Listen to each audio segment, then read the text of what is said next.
জগন্নাথ বিশ্ববিদ্যালয় প্রশাসন মনে করেন যে আমাদের ক্লাস জুলাইয়ের 1 তারিখ থেকে শুরু হচ্ছে, 1 থেকে 15-র মধ্যে। আর শুধু জগন্নাথ বিশ্ববিদ্যালয় যে মনে করছে তা নয়, বেশ কিছু পাবলিক বিশ্ববিদ্যালয় যেগুলি আকারে বড় তারাও মনে করছেন। কমিটির আমি একজন অন্যতম যুগ্ম আহ্বায়ক এবং আমি সবসময় জগন্নাথ বিশ্ববিদ্যালয়ের পক্ষে যে কথাটা উপস্থাপন করার চেষ্টা করছি যে আমাদের ক্লাস শুরু হতে হবে। জগন্নাথ বিশ্ববিদ্যালয় প্রশাসন মনে করেন যে আমাদের ক্লাস জুলাইয়ের 1 তারিখ থেকে শুরু হচ্ছে, 1 থেকে 15-র মধ্যে। আর শুধু জগন্নাথ বিশ্ববিদ্যালয় যে মনে করছে তা নয়, বেশ কিছু পাবলিক বিশ্ববিদ্যালয় যেগুলি আকারে বড় তারাও মনে করছেন, কেননা নাহলে আমরা একটা পিছিয়ে যাওয়ার একটা সম্ভাবনা আছে। তো আমি আজকে যাচ্ছি পরীক্ষা শেষে যশোর বিজ্ঞান প্রযুক্তি বিশ্ববিদ্যালয়।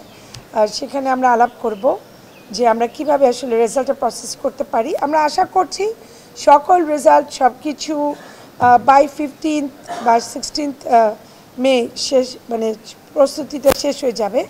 পরবর্তীতে কয়টা রাউন্ড হবে, আর যেহেতু আমি এবার আমার অভিজ্ঞতা নতুন একেবারেই, কিন্তু আমরা চাচ্ছি যে সেই রাউন্ডটা কমিয়ে নিয়ে আসতে এবং ভর্তি যত শীঘ্র সম্ভব শুরু করে দেওয়া। 1, 2, 3 ঢাকায় জমি জিতে নিন 100% ক্যাশব্যাক সহ 20 কোটি টাকার পুরস্কার।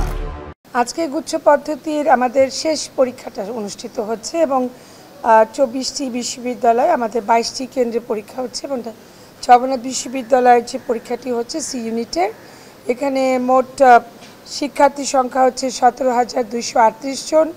তার মধ্যে জগন্নাথ বিশ্ববিদ্যালয়ে পরীক্ষা দিচ্ছে 12,513 জন এবং Wills Little Flower school and college সেখানে দিচ্ছে 3,480 জন এবং ঢাকা গভর্নমেন্ট মুসলিম হাই স্কুলে দিচ্ছে 1,245 জন।